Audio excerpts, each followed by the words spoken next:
Hello everyone, first news update for 22nd of March. It is Saturday, so I hope you all have a wonderful day and a great weekend. Now it's 11 o'clock in the morning, Moscow time, and I have prepared quite a number of interesting news on some major developments. Hopefully you will find this program informative and useful. And as always, I will publish a few short clips, short videos from this update on YouTube and Rumble. And I hope members of our bigger community on YouTube and Rumble will consider to join us on Patreon and Boosty to have an access to full shows. That will be great support for this project and my work, obviously. And well, without further delay, let's go through some news now.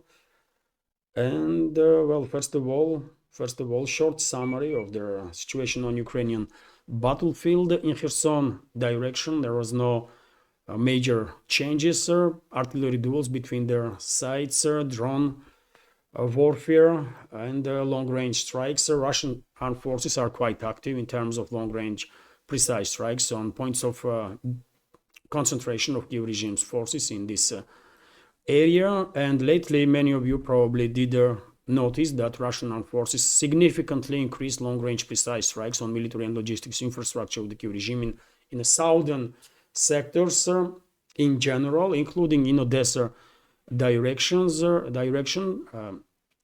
And there are speculations are spreading like wildfire on the internet that this activization of Russian forces are connected with their possible upcoming Russian large-scale amphibious operation in Odessa direction and that kind of stuff. I don't know. I don't have a strong opinion on that. Technically speaking, anything is possible, but without any real knowledge on the matter, it is difficult to speculate on the topic. Kherson direction, as I said, there are no major changes. In Zaporozhye direction, according to reports, Russian armed forces further continue the local scale offensive operations and establish control over the Lapkova settlement.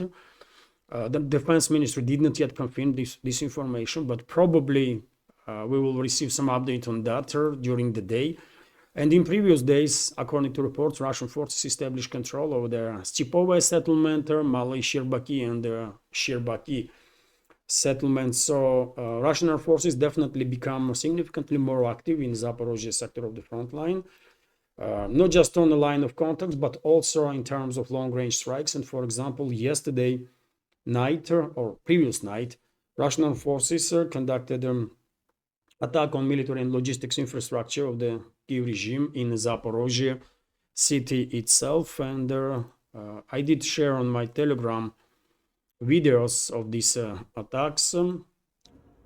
So this is Zaporozhye, by the way. As you can see, there's a lot of explosions there.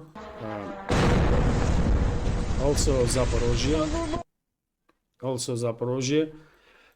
According to report, there was some 7 or 8 at least huge explosions as a result of Russian drone strikes. Later on today, probably we will learn what exactly was targeted by Russian forces, but increase in activities are quite significant. And once again, speculations are spreading on internet like wildfire that this increase in activity on Russian side is an indicator that large-scale offensive operation is about to be launched in Zaporozhye sector. Who knows? Maybe these speculations are true, maybe not. But I'm not in a position to speculate on that. I don't really have a strong opinion yet. But technically speaking, once again, Russian armed forces definitely are in a position to launch large-scale or sectoral scale offensive operation in any direction you pick, any direction. But that not necessarily means that that's exactly what Russian armed forces is going to do.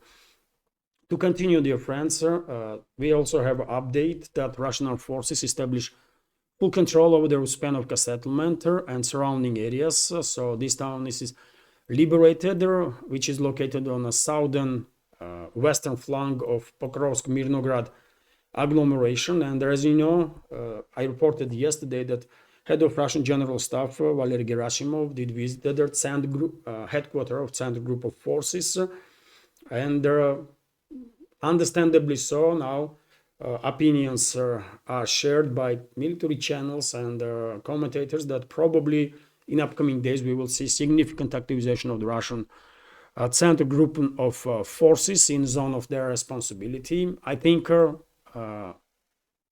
this is most likely going to be the case because whenever Valery Gerasimov visits one or other headquarters of Russian groupings of forces, usually then some significant activization happens in those directions. So maybe we should expect some increase in activity of the Russian armed forces in regards to Pokrovsk Mirnograd agglomeration, in regards to Toretsk and surrounding areas, although reports are also coming in that the Russian armed forces significantly improving position, for example, in Chasov Yar area. And this morning I read one article according to which significant number of Kiev regime's forces being encircled in Chasov Yar, and now clearing operation is underway. I would not be surprised at all if in next week or two Chasov Yar and surrounding areas will be completely liberated. Same goes for Kupiansk town. Reports are coming in that Russian armed forces planning to conduct some pincer operation, large-scale pincer operation to encircle Kupiansk and surrounding settlements. Maybe this is going to be the case, maybe not. Hard to tell, isn't it? Because general staff of the Russian Federation does not share information about its plans. So only speculations, by the way. But when it comes to developments on the ground, no major changes for now, either on Kupiansk or in Chasov Yar direction, just local scale offensive operations that Russian armed forces conducting quite successfully.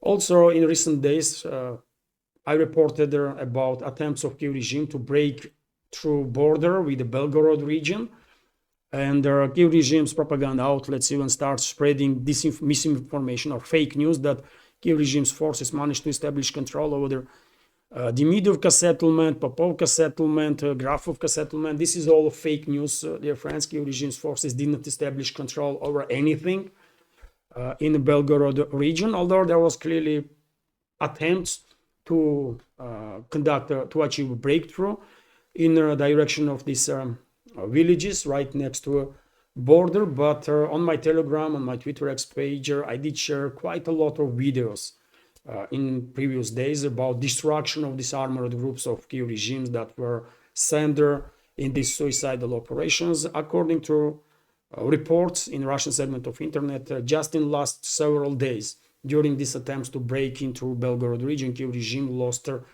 about 400 military personnel and dozens and dozens of armored vehicles, mainly Western-made armored vehicles. And the Kursk salient area, still, by the way, no changes, no major changes on this border line strip that is still controlled by Kiev regime. You can clearly see on your screen these 4 pockets of resistance, and for whatever reason, after final phase of this large-scale or final offensive that Russian forces conducted in Kursk salient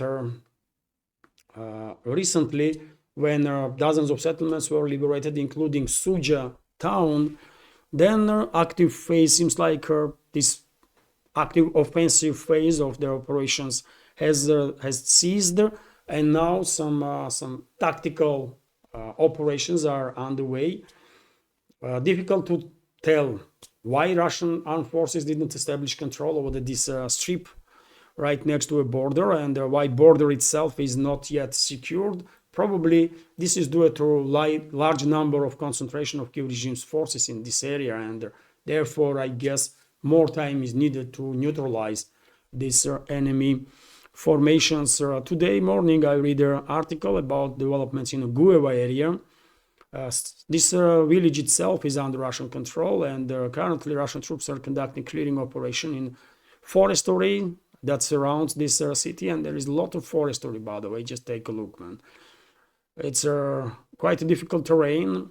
It's a lot of forestry, and of course, in such conditions, more time is needed to finalize the clearing operation. According to report that I read, Kiev regime's forces in areas of Garnali and Guveva experiencing significant shortages when it comes to supply. They lack even food supplies. So therefore, soon, maybe in a couple of days' time, maybe a little more, but I guess Russian forces will finalize this offensive operation and will establish control over their border. And these Garnali and Aleshnya settlements, last two settlements that are still controlled by Kiev regime's forces, will be liberated, must be liberated, and it should not take much more time, because yet again, if Kiev regime's forces experiencing severe lack of any supply and support, including food and water, then I guess they're gonna lose battle capabilities rapidly, very rapidly, because already weak they are in such conditions, right? Another maybe week, okay, max, and I guess border in this area will be secured completely. And this is it when it comes to short summary on the developments on the battlefield. Hello everyone, if you find this video interesting and useful, please click that like button, leave some commentary and share with your friends. If you like my work and want to support this project, you can do it through several means. All the links are on this video in the description box and in the pinned comment, including links to my Patreon and Boosty pages, where you can have access to full shows in case you are interested. Thank you.